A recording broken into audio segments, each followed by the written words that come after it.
Good morning. Hey, Harry. Good morning, Babs. Good morning, Jeff Grant. How are you? I think when people tune in, they think there's some kind of inside joke going on here just before the show. I think it is. There probably They'll is. never know unless they are watching on Facebook. They need the pre-show, like Oprah. Thank you all for tuning in to Criminal Justice Insider. I am Babs Rawls-Ivy. And I'm Jeff Grant. And this wonderful show is sponsored by the Community Foundation of Greater New Haven. Now more than ever. And hello to our lovely, significant others. See, how come every week I say Andrew Kaplan and you say Lynn Springer? Yeah, why is that? I can't figure that out. I don't know. Do you want to just say your wife's name? Lynn Springer. I say it a lot, actually. Okay. Yeah. And happy birthday to her. Oh yeah, happy absolutely. Birthday. Absolutely. She got a lot of likes on Facebook for someone who doesn't have a Facebook account. I know, but she's so beautiful looking. Like people are like, "Is she a movie star?"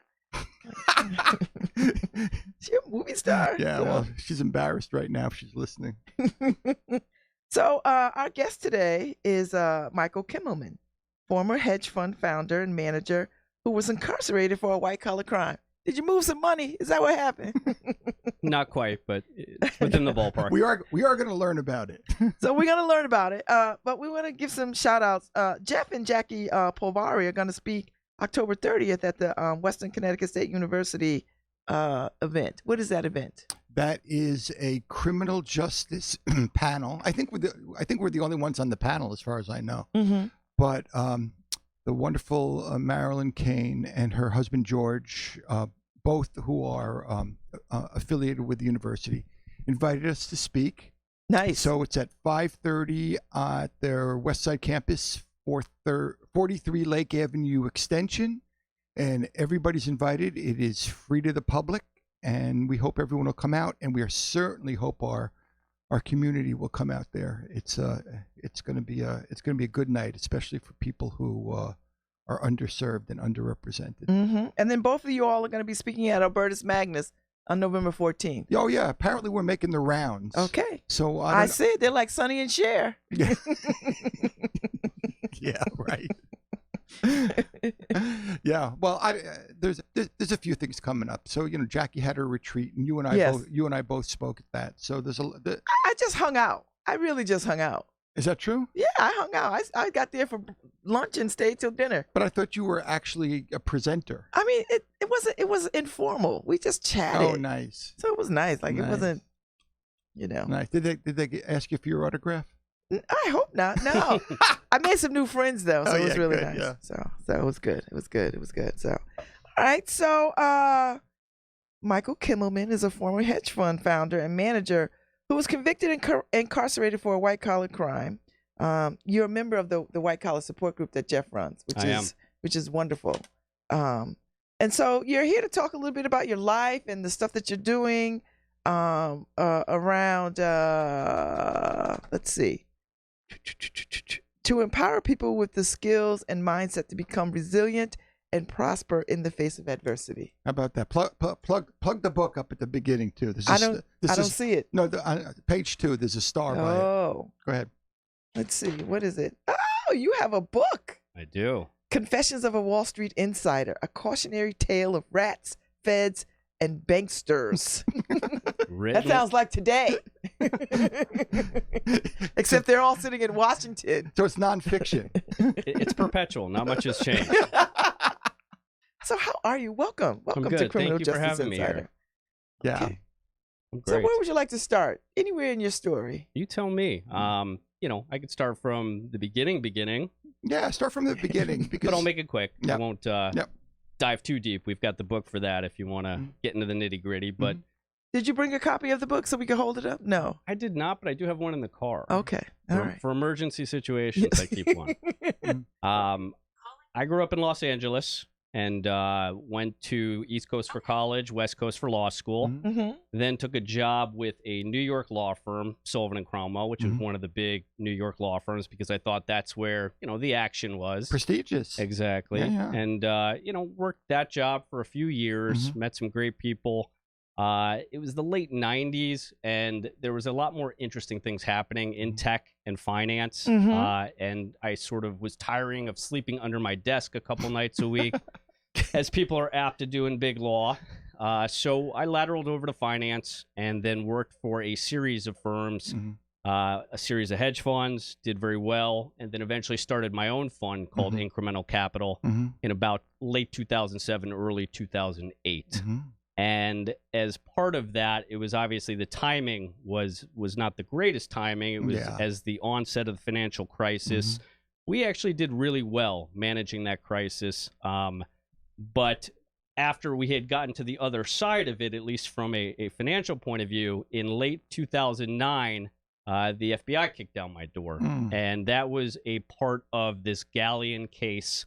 My partner, who I had brought into my hedge fund and made a full partner, had worked directly for Raj Rajaratnam. Now, Raj was a big shot on Wall Street. He was the founder of Galleon, which was a big hedge fund. And Raj had done some things, that were suspect and that were criminal, it turns out. One of the early big names in this wave of white-collar insider trading. There had not been a real wave of insider trading prosecutions in 20 years since Michael Milken and Ivan Boesky. Those are the names that people are familiar with. And then Raj and a series of other people were arrested. My partner as part of that. And then there were 9 other people in my case that were arrested as part of that series of prosecutions. Sanjay Gupta, right? Not Sanjay. Was it Sanjay? Sanjay's I think the CNN I think I mixed that up. His time might be coming, but I don't think so. Gupta. Rajat Gupta, who was a Goldman Sachs board member who had been prosecuted and convicted of leaking tips to Raj. And there were some other people in this conspiracy.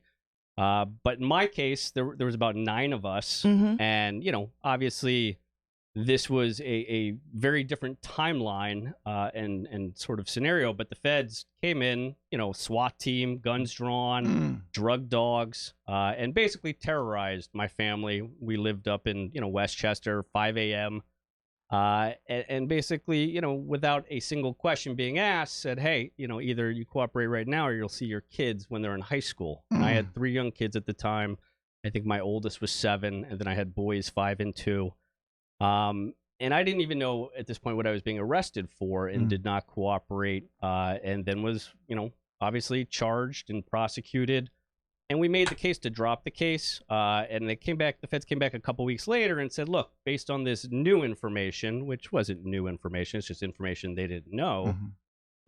We think your guy is a peripheral player in this and different from the others. Meaning you? Yes, meaning me. If he pleads guilty to 1 count of conspiracy, we'll give him probation and no fine. So it was very much a, hey, get out of the case. We may have made a mistake, but we've already paraded you on CNBC in handcuffs and everything else, so we can't obviously drop the case because that would be a career killer for someone. But, they offered me the probation plea, and they said, look, you're the only one that didn't have a prepaid cell phone in your case. You're the only one who didn't pay or receive cash bribes. Just take the plea and go away. And as somebody who didn't, think he did anything wrong, didn't do anything illegal, in my opinion, which later turned out to be true as well, and borne out. I didn't want to take that plea. I was very stubborn to some degree. And, again, we can talk about it later, too. I also had a bit of a substance abuse problem and was drinking heavily due to the pressures of the arrest and the case and whatnot. But that didn't start then. That was a 25-year type of, affliction. But I didn't want to. I didn't want to, look at myself. I didn't want to skip mirrors when I was, down the line. I didn't want to have to shield myself from looking at myself or from talking to my children. And I didn't think I did anything wrong. So I decided not to take that plea. I decided to go to trial. Being a lawyer, I thought I knew about the criminal justice system. I had been top of my class or near top of my class in law school, law review, worked for Sullivan and Cromwell, one of the best firms out there. And still, I knew if I was to say less than nothing about the criminal justice system, I would be overestimating my abilities. So tell us, because this affected your family right away. Sure. This was not, because you found out about it the same time they did. Yes. So what was the effect on your family? What was going on? Your wife must have been freaking out. It was traumatic, and that's the whole thing. It was designed to terrorize, obviously, designed to get me to cooperate.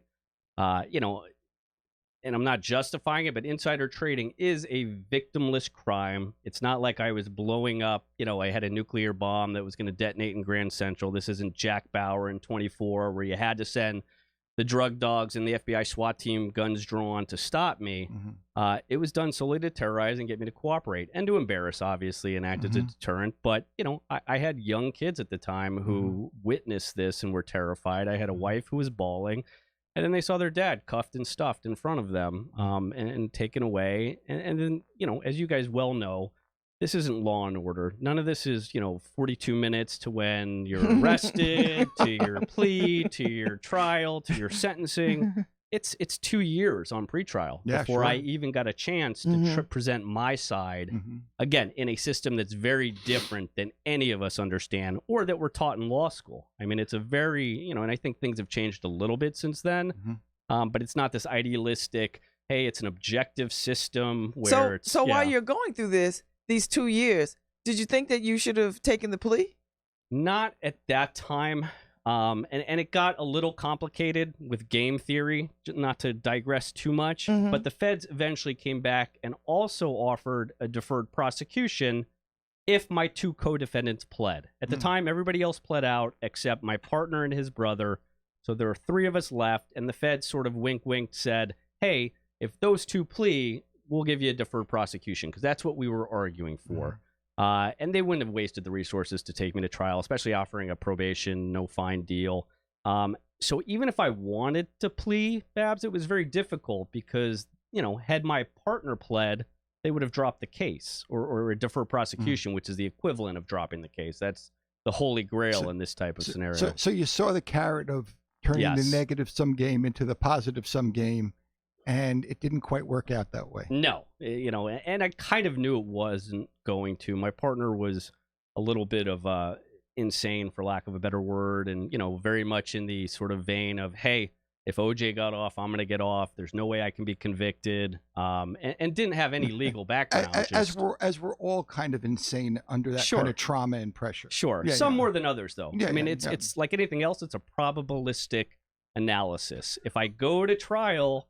And for me, again, they were offering me probation, so I didn't think my eventual sentence, if I went to trial, would be that horrific. But I knew he was getting 10 years, and I tried to explain to him, hey, 10 years is nothing to laugh at. Nobody's, you know, you have no idea what it's like to be there for a year, much less 10 years. You could take a plea and do 3, and he was younger. He was about 10 years younger than me. He was in his 30s. You know, take that plea and move on with your life, because he was dead to rights. There was 7 informants with body wires and tapes. There was 500 hours of tape. So Eagle was his takedown. It was. Okay. It was to a very big degree. Yeah. Do we know those informants? I mean, I mean, I'm friendly with 1 or 2 of them today. You know them, but do I know them? You do know one of them very well. That's what I thought. That's what I thought. So he doesn't take the plea deal. No. He gets sentenced. He goes to trial. We all go to trial. You know, he was DOA. My trial, again, I couldn't separate it, which was really a fait accompli then for me, because they just sat us next to each other and said, partner, friend, partner, friend. He got 10 years. He got sentenced to 10 years. His brother got about 3 years, and I got 30 months. And eventually, you know, settled it with the government for $30,000 was the amount that they ended up settling with me and said I made on this insider trading trade. Again, I was managing a firm at the time that had about $250 million in assets. And this was, again, a very small fraction and a very controversial case because of our judge and because of some other things that happened and because of the timing. It was, you know, the financial crisis and people were looking for, I don't want to use the word scapegoats, because there was definitely a couple people who were very guilty, including Raj, including my partner and some others. But I think it made the public feel good. And that was certainly the prosecutorial approach was, hey, we're not going to prosecute these banks that, ended up getting fined $400 billion and basically helped tank the economy and a lot of mortgage fraud. Let's go after some people where we can explain it. Everybody's seen Wall Street by Oliver Stone. Everybody knows insider trading. It's a little bit easier to define than CDOs and mortgage fraud and whatnot. So, they selected a group that they thought fit this narrative that they could hold up to the public and say, we got them. The economy's safe again. You can start putting your money in banks again. You can start investing again. Yeah. So, did you do time? Did you go in? I did. I did 21 months. Okay. All right. Before we get there, Yep. so there must have been a huge difference between actual loss and fraud loss calculation. So, what if you would, why don't you kind of explain that? Because even though we have a lot of listeners, who are criminal justice related, there are particulars in financial crimes that you come to learn to understand, and one of those is that there's a fraud loss calculation, but that doesn't necessarily represent the amount of money that somebody actually lost. Right. So in the case of insider trading, it's flipped on its head. There's no real losses, right? It's a victimless crime, except you could say it's the market, but it's not like you lost money if I bought your stock because I had inside information. You actually made more money than you would have made because I'm trying to get more stock if I had that inside information. So there's no loss. It's not Bernie Madoff. It's not one of these other things where somebody looked somebody in the eye and stole their money. Yeah. This is just using illicit information to your own advantage, and it's illegal, and it should be. But for that case, they flip it to your gains, and the gains are the calculation that they use. And of course, in these types of cases, the feds, like in any other case, can stack charges. They can stack trades. They can use, I call it government math to get to a number. Now, obviously, they want to get to the highest number they can because that increases the leverage they have to try to get a plea deal out of you. But, there's also enhancements in these types of cases. So sophisticated means, I wasn't hit with that, but my partner was because he used a prepaid cell phone. Or leadership. If you're the leader of this conspiracy ring, which my partner was, he got hit with another enhancement. So he ended up, the 10-year sentence wasn't derived from his gains because he didn't make that much money. He probably made a couple $100,000. And in the overall scheme, he ended up losing Raj $50 million because he didn't have great information. It was like third or fourth hand from a lawyer who was kind of, eavesdropping and trying to listen in at lunch and doing those types of things. But, it was all enhancements, and it was all a judge who was a hang 'em high, and his reputation was based on, stiff sentences. The Wall Street Journal ran an analysis of every other jurist, where the sentences would be in this case. And then you have, like 2 or 3 standard deviations above him, you had our judge. So that's how they calculate the gains. In my case, they tried to charge me with, a couple $100,000 in trades. And then for sentencing, that's the number they use. But then they come back after sentencing, say, all right, here's the real number that it was. Pay that fine, and you won't owe any, So the so-called trial penalty, what was the difference between the best plea deal you could have gotten and then what you ultimately got? And that's a phenomenal question, and it goes to the heart of the system to some degree. You have that Sixth Amendment right to a trial. In my case, they offered me a probation deal. Plead guilty, and you will get probation. No prison sentence. I turned down that deal. I went to trial. That's the only difference in my case. There wasn't a superseding indictment. There wasn't anything else that approached. After I got convicted, the government was arguing for 48 months, basically 47 months, I believe it was. So they wanted 4 years after conviction. Now, that's very different, obviously, from probation. And again, the only difference was I exercised my right to a jury trial. So that's what happens, obviously, in a lot of the drug cases I saw while I was away, and a lot of the other places, is they'll push you to plea, and you almost have to plea because some of the sentences in the drug cases are 25 years for a first-time crime, 30 years. If you go to trial, I mean, they crack you on the head.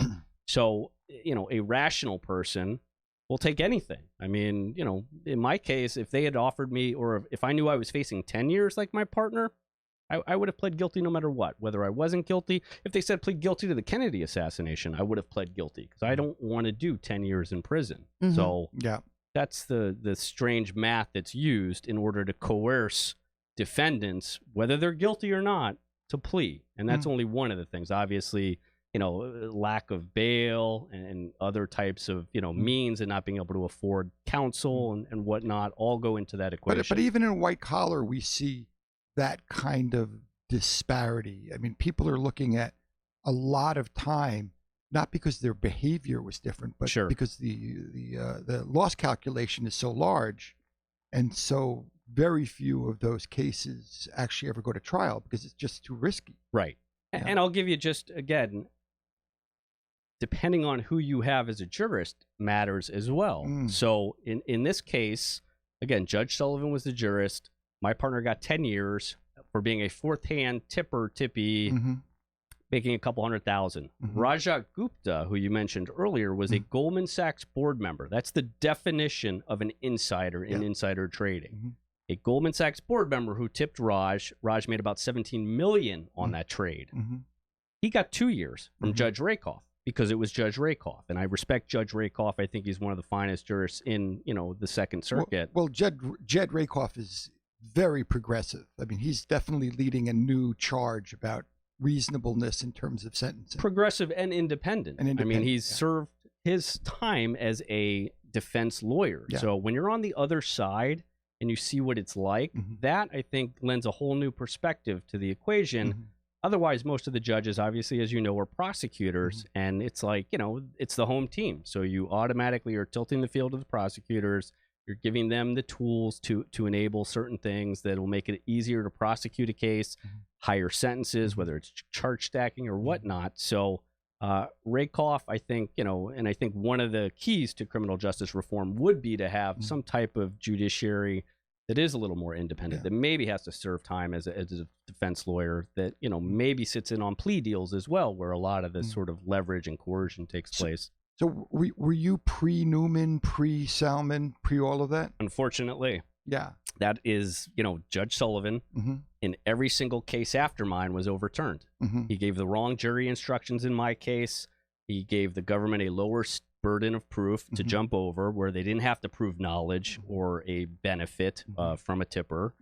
And then in every single case after mine, he was overturned, Newman and whatnot. Unfortunately, in my case, I had already exhausted my direct appeal and gone to prison. So it was a little too late, whatnot. We still had a habeas corpus plea that we did or appeal. Unfortunately, that goes right back to Judge Sullivan, which is like asking a referee who made an incorrect mistake to overrule himself. Instead of doing the right thing, he chose to let that decision stand. So okay, so you do your 21 months. Yep. So we could, because we only got like a little bit of time. I'm sorry. So you do your 21 months. Yeah. You come out, what happens?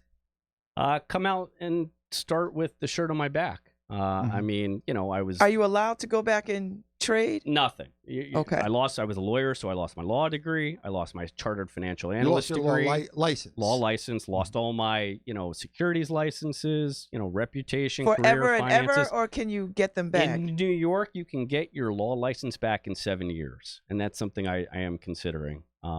I would like to be able to give back and help people from more of a pro bono, less a career perspective, but be able to help people who were in similar situations. And I do counsel people now. Don't charge them, but there were a lot of people who weighed in for me and told me about what I could expect from the criminal justice system, from the prison system. And none of those people charged me or they helped me. So I try to do the same. And I've talked to almost every white collar guy, as I know you have too. And many others, that anybody who calls me and asks me to speak to somebody, I will do that automatically for them. But I got out, started with... Where'd you serve, by the way? I served at Lewisburg, which is, Pennsylvania. You could see Bucknell College, which I went to Lafayette for college, so it's a Patriot League, right there. A little different environment than when I was in college. I was right down the road tripping. at Allenwood. Yeah. So, when my... When my daughters would visit me, and they would go to like the local Bennigan's or Houlihan's, the waiter would come over and say to them, "You going to prison or Bucknell?" Yeah, there's only really two things to do in that town. So, and sometimes it's sort of similar depending on exactly. Where you're coming from. So I got out and started from scratch. Unfortunately, as you guys know, the post-prison re-entry system has a lot of flaws in it. Mm-hmm. So I was in the Bronx halfway house. That was a disaster. How long were you there? I was there 6 months. Wow, that's a good amount of time. You know, I was on home confinement for about 3 of that, so about 6 total, but 3 home confinement. And, you know, I joke the only thing worse than a Bronx halfway house is prison. And the way it was set up back then, and I think things have changed a little bit, is that, you know, you're basically, and it's a cliche, but you're set up to fail. How do you go find a job when you can't have a cell phone? How do you go, you know, and return an employer's call when there's a payphone and you're waiting in line with 10 people? How do those employers call you to book an interview when they just call a payphone and some other, you know, not inmate, but some other just person who was just released answers that phone? And then you have to get request permissions and everything else. And it's, you know, all the incentives are wrong in that entire system. It's not geared towards getting people out, getting them gainfully employed. It's just checking boxes. It's making sure it's full because they get compensated based on it's full. But they make you get a job. They do. And did you get one? I did. You know, I'm incredibly fortunate to have a good set of friends and family, and I did have a job waiting for me when I got out. And I also, you know, I was ready to hustle. I mean, I was angry, but I was also relieved and happy and thrilled that I got to be a father again. I mean, prison is a horrible experience. I don't wish it on anybody, but it's doubly horrible if you're a father or a mother and you have children waiting, especially young children. You know, and I was sort of ripped from my children's lives, or you know, my actions took me away from my children. I don't want to say I wasn't responsible at all. And to go back to that, you know, we're always responsible in the end for our choices. I chose to be in a partnership with somebody, you know, who I don't respect and was aggressive in certain other areas. And I sort of tried to be a little too cute by half and saying, oh, just because he's personally like that doesn't mean in business he's like this. Yeah. So in the end, I'm the one responsible. I'm not the prosecutor, not the judge, not anybody else. But I got to get out and be a father, and that was, you know, incredible. And prison, like I said, it's a horrible experience, but in some ways, especially if your sentence is minor, like mine was, and I'm not saying it's minor to me, it was incredibly devastating to my family and friends. Did you get and everybody divorced? else. I did. My wife served me while I was in prison, and then wanted to reconcile when we got out. But at that point, we couldn't. You know, something like this either brings you closer together or pulls you apart, and we both allowed it to pull ourselves farther apart. It doesn't bring many closer together. No. No. But so getting out, I was fortunate enough to be able to spend, you know, every weekend that first year with my kids and a lot of other time. And then I started hustling. I had written the book while I was in prison. It was about 800 pages. I had to edit that down. Nobody wants to read 800 pages on anything, much less me. Nobody wants to read 3 pages. No, especially today. I mean, a blog is like, you know, a page and a half, and people are like, wow, you know, can't we shorten this into an Instagram post to make it, you know, less than 300 words? But your book, because I've read your book. Yeah. I have actually an autographed copy of your book. So your book is different because not many people challenge the system and actually go to trial. Sure. So how is that in terms of writing a book and taking that position as opposed to where people in general want you to have a certain amount of humility or a certain amount of contrition? Sure. And I'm incredibly humble, especially after what I went through. And that's the silver lining or the blessing that prison is when you have a survivable sentence, I'll call it. And survivable, it's different for different people. It may be 5 years, it may be 1 year or 10, whatever it is. A survivable sentence gives you a whole new perspective on the world and lets you appreciate everything about it and not sweat the little things to a degree. But, you know, what was your question? How your book is okay, so memoir. I got you. Okay, it's a very good point because there is this post-prison, not celebrity culture, but the ability to move back in and either teach or consult or do a lot of things from the compliance front. But they do always want you to pay your penance and to be very humble and to say I was wrong and show that remorse and contrition. And for me, it's been a constant struggle, and it still is, because I don't believe, and, you know, history, I think, proved me right, I did not break the law. That Mhm. law was expanded and stretched into ways and areas it should have never been expanded. We had a judge, any other judge, there would not have been a conviction, and the case wouldn't have been brought, frankly, against me today or in 2003. This is a time and a place that it was brought. So I do have contrition in that it was my actions ultimately that got me there. But this was not a crime. It's not a crime that should have been prosecuted. It wasn't a case that should have been brought. That's prosecutorial discretion. This was, if I wasn't a lawyer with a marquee resume from Sullivan and Cromwell and everywhere else, I don't think they ever would have brought that case. So we always have these conversations with people about how long do you go with the contrition? Like, when do you stop telling the story of this is what happened?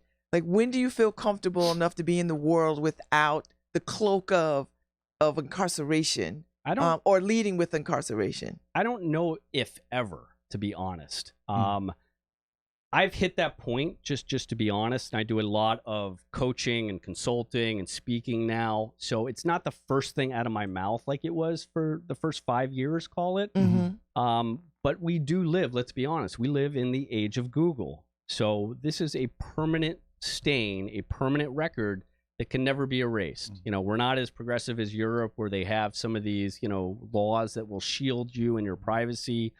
This is page one for me. It is all about, felon, insider trading, this and that. So I knew it was going to be out there. In some ways, that's why I had to embrace it and write the book. And that's not why I wrote it. I wrote it because I wanted to get my story out there, and I felt that it was an injustice. And I thought people could be also, learn some lessons about criminal justice reform and what it was like and what prison was like. And I had a voice. I mean, again, it's a horrible thing to say, but nobody really was paying attention for the 50 years before that until guys like me started going to prison. So when you talk to people, when you are talking to people and consulting with people, because when you first come out, you're so whatever that is. Sure. Radioactive? Yes.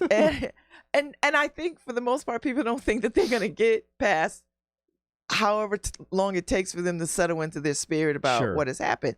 How do you walk people through that? I mean, I've walked people through it, and it's an interesting.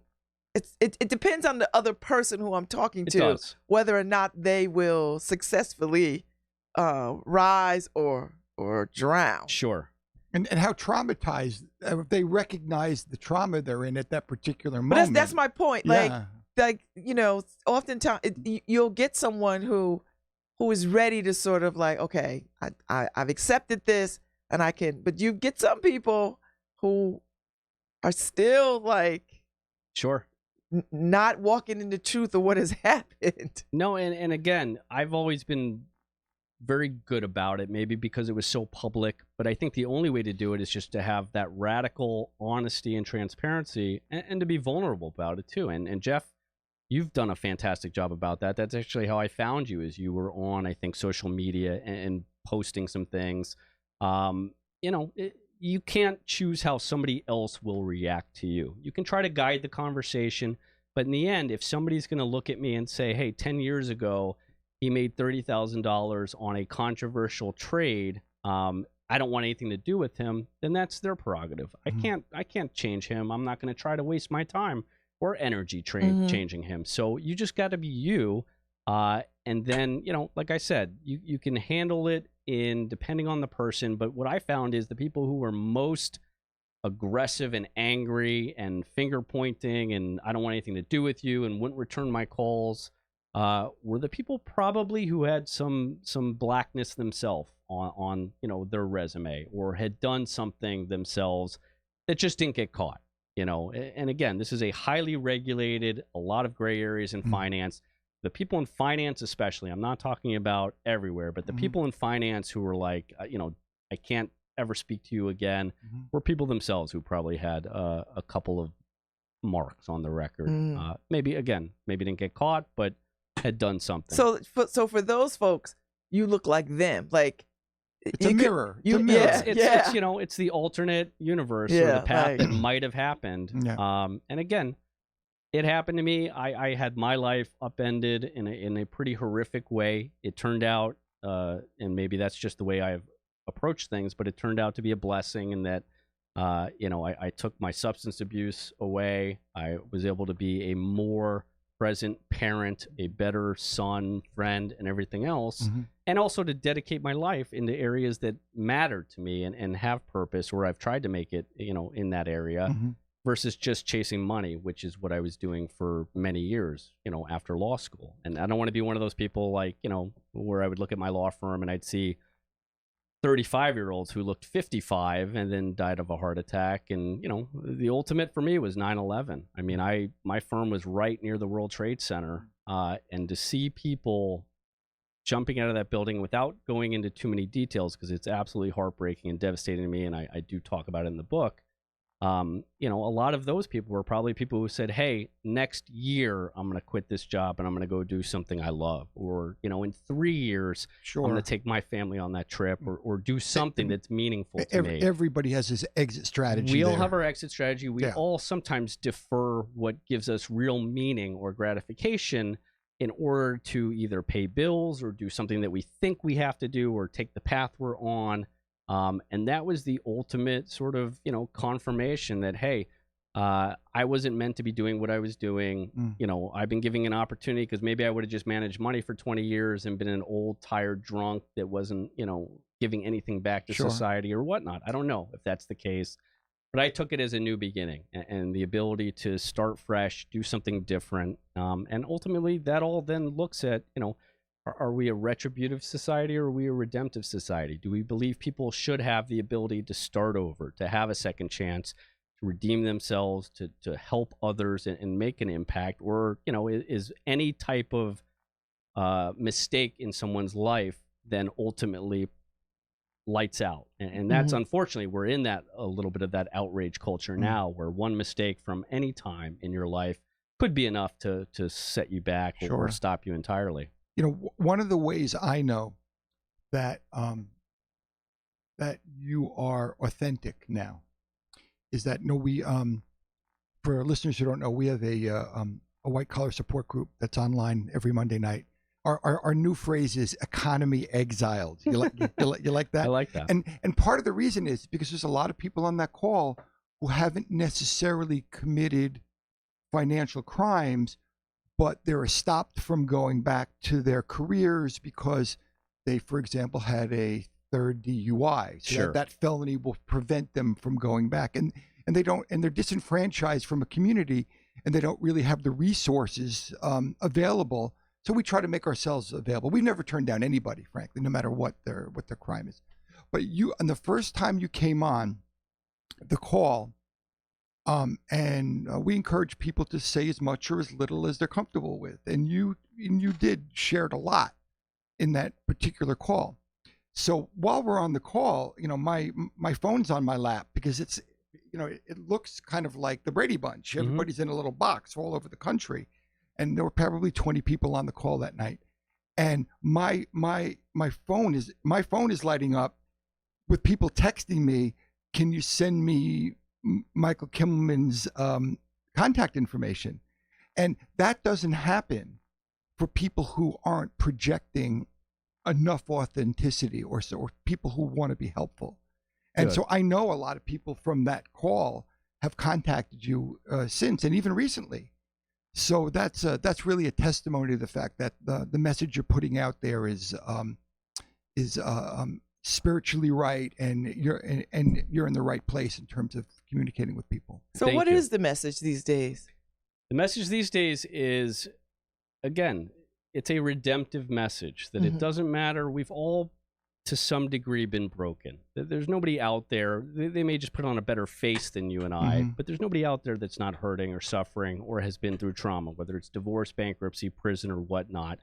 So I have, in certain ways and through different business vehicles and personal sort of projects, started this, call it Apex 360, where I try to take people, have a group, I do some coaching, but it's basically disrupting people's lives and train of thought and reprogramming them to have a better mindset from a physical, mental, spiritual, financial. I think we're in a world that is changing so fast, and it's not only changing fast, it's the rate of change is accelerating, and a lot of people are feeling, hey, this is a little bit frightening, and is this it to our lives as well? I mean, people like me and others who have worked a traditional job maybe are having a quarter life crisis now or a midlife crisis. Mhm. And it's not about, hey, I need a fast car and I want to date young women.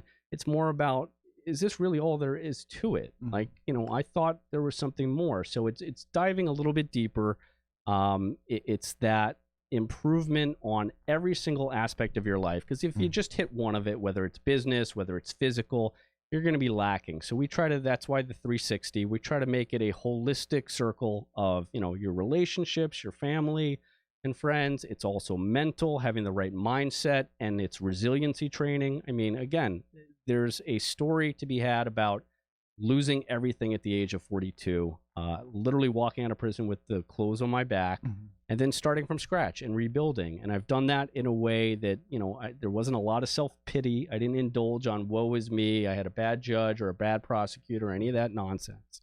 You just don't have a choice. Like, this is where you are. This is where you find yourself. That's how I walked out too. I be did a the man, same be a thing. woman, Yeah. and figure it out and start over. So it's a little bit of a tough love message, but it's a lot of love too, and it's a lot of training. And I want to lift these people up and give them that ability to get back on their feet. And again, things are changing really rapidly right now. So I run a digital asset advisory firm as well in the crypto space, as Jeff knows. Unfortunately, Crypto Monday sometimes conflicts with the white collar. I'm interested in that whole crypto thing. That's a fascinating. Crypto Monday. I love that. I like that. It's it's basically a devolving for the first time power back to the individual. For the last 100 years, it's been giving it away to the state, because to big corporations. It ebbs and flows. Like it jumped off big, absolutely. And then it kind of dropped, and now I'm hearing it's like on the clawing its way back. Yeah, but there's still people. Price is just one indicator of it, and that may be the indicator of what kind of mind share it has. But people are building beneath the surface, and what they're really building is a revolutionary paradigm that returns money back to what money used to be. It used to be yours or mine, and I could control it. Right now, your money technically is not yours. It belongs to a bank. It belongs to the government. Yeah. And I was a perfect example of that. Before I had been convicted or anything else, my accounts were frozen. My bank accounts were closed. My credit cards were shut. My wife's business accounts were shut because the government, was trying to coerce a plea out of us. So that doesn't sound like due process or presumed innocence. That was money that was mine, but, a bank in conjunction with the government decided to turn that switch and turn it off. That can never happen under a paradigm like Bitcoin, which is basically, without getting too technical, it's trust minimized, censorship resistant money. So they can't take it from you. We have to talk offline. Yeah. So how are you now in your life? I'm great. Again, I'm incredibly blessed. I've got 3 amazing, healthy kids. I've How got old? wonderful people So in my they're life. grown up now, or at least My daughter's close. 15. Okay. My boys are 13 and 10. Okay. Boys grow up a lot Teenage. slower than girls. Yeah, they do. But they're all. So when you said a lot of people in my life, your left hand went out. So who's sitting next to you, actually? This is my girlfriend, Rosalind, and pan to the right. and she is an incredible person. And this is, again, one of the bigger blessings about what I went through is that you find out who your friends are very quickly. Yes. Yeah. And I the just ones that said get trimmed, that the other day. Yes. the ones they trimmed, God bless and good luck. You probably weren't my friend to begin with if something like this made you bolt. So what's left is a really fantastic group of people. And I'm incredibly privileged to have, my high school friends, a close group of college friends. And now the people that I do allow into my life are people that have good heart, good intentions, good souls. And that's a very important thing in the coaching and everywhere else is you really are the people you surround yourselves with. And if you can't have a nice group of people that are good, that challenge you to be better and uphold you to a higher standard, then, you're wasting your time, really. It's funny when you mentioned the 360 and physical being part of it. So you were visiting Richard Bistrong this summer, and you guys were sitting on a seawall near his house, and you sent me a photo of the 2 of you sitting there. And the first thing I thought is, Michael looks really buff, right? I'm thinking, I wonder if he was that buff before all this happened, or if he was like a fat drunk lawyer, Probably towards the latter, unfortunately. And again, prison, there's a dearth of humanity and privacy and all these other things. But the one thing you do have plenty of is time. So, we were able to work out. You couldn't get any protein because they serve you garbage, but you were able to work out. And I've taken that sort of physical discipline and tried to stay with it. That's great. It gets tougher as you get older. I'm almost 49 now. Oh so, my God. the recovery when I was 40 was even much quicker. I'm almost 49 too. Yeah. Rosie laughs at me because I've got about 50, my sort of supplement stack now is, and some of the biohacking I do is very large. So I'm keeping several vitamin companies in business. This is great. Biohacking, Crypto Monday. I mean, I like it. Yeah. It's very right now, very in the moment. So, all right. So we're about to leave. So what do you imagine for yourself for the future? I'd just like to keep teaching, keep speaking. I do a lot of conduct training and ethical and leadership training for financial firms and hedge funds. And I want to take that model that I've come up with and obviously bring it down to not only people who can afford to pay, high achieving men and women that want to better their life, but then I will also always have a component that is open to people that may not have the financial wherewithal to engage me. As part of, I'm in the process of combining a couple of different projects and groups into that one Apex 360 group. But, I have a Facebook group like Jeff where I've counseled formerly incarcerated people and hold my time open. And anybody who has a question, an issue, or anything else, I will work with them. So I'm in the process of building a training program that incorporates a lot of the higher end assets and strategies and tactics that I've come to, over 49 years, bring into my life that has allowed me to rebound from literally having nothing to, getting myself set back up in a position where I appreciate life every day and try to have a positive impact on those around me. But I will be able to teach and coach people, who may not have the financial wherewithal to engage. So how do people get in touch with you? Plug your book, please, Sure. and where, how people can order your book as well. Sure. I'm all over social media, so you can always track me down there. I'm shadow banned on Twitter, though, but it's Mike Kimelman on Twitter. I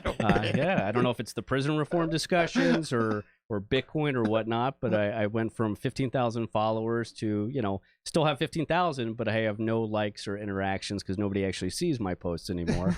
So I may start that over. And I do think the deplatforming is a big issue, but that's another topic. Instagram's Michael Kimelman. You can find me at mike@apextradecraft.com. What's your website? What's your website? Website is mikekimelman.com is another one you can find. The book is Confessions of a Wall Street Insider. If you're interested in business, finance, the criminal justice system, anything, there is a lot of knowledge in there. It's not just a story and a very interesting story. And it's got lessons. Available on Amazon? It's available on Amazon. Yep. Finer bookstores. So my trunk, all three bookstores. Some people got mixtapes out of the trunk. I've got about 7 books down there that I can sell you. But that's a hustler's game. Absolutely. I mean, books are a hustler's game. Thank you so much, Michael. Thank you guys. It was a pleasure talking to you this morning. It was really my pleasure. Yeah, I'm really Thank happy. you. Really happy you were here. Thank you, Jeff. It was wonderful spending this time with you again.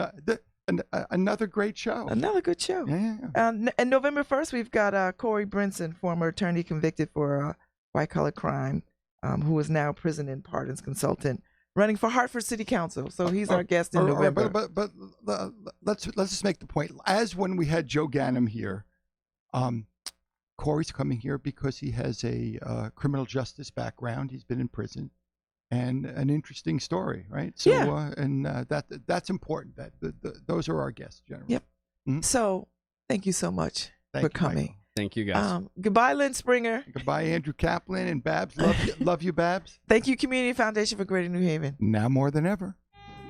Thanks, Harry.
Bye.